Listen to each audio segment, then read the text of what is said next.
Good morning, everyone, and welcome to the wild, weird, and wacky world of the Word. Oh, just a real quick little thing that we're going to do today. Just look how beautiful it is out here. Look at that. Sun is shining, blue sky.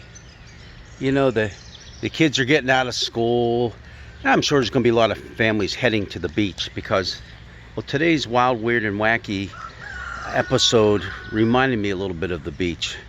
You might think twice about that in just a second, because it talks about a wicked king called Manasseh. Yeah, back in Israel and Judah's history especially, there were a whole series of really bad kings. You can read all about it in the book of Kings in the Old Testament, and you read through these series of kings who just did horrible things, but probably none more so than one named Manasseh.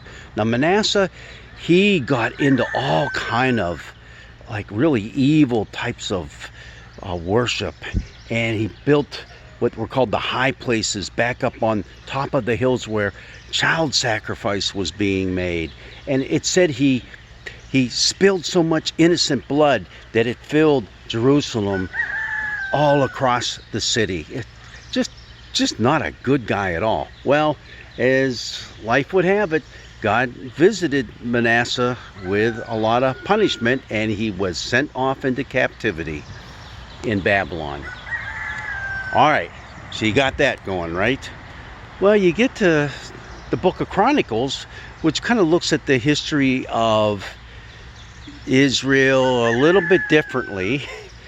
And when the Israelites returned from exile, Manasseh's put back on the throne again. And you're thinking, what's that all about? Well, how did that happen? Well, he repented. And God said, all right, I'll give you another shot at it. Give him another shot at it after all this child sacrifice and stuff like that?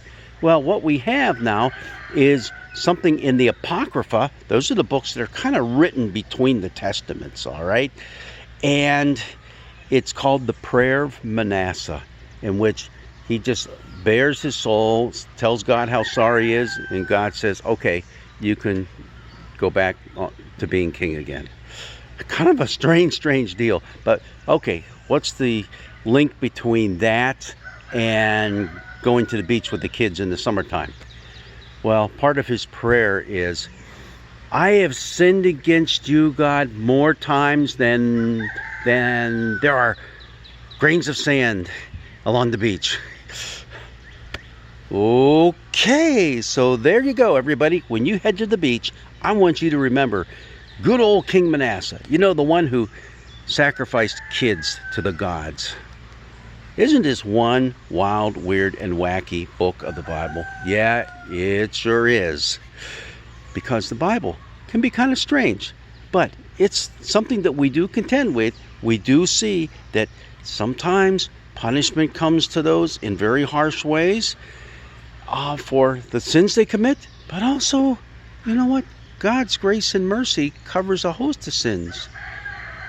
Except I just wouldn't want to take my chances like Manasseh did. God's blessings be with you on this bright, beautiful, sunny day.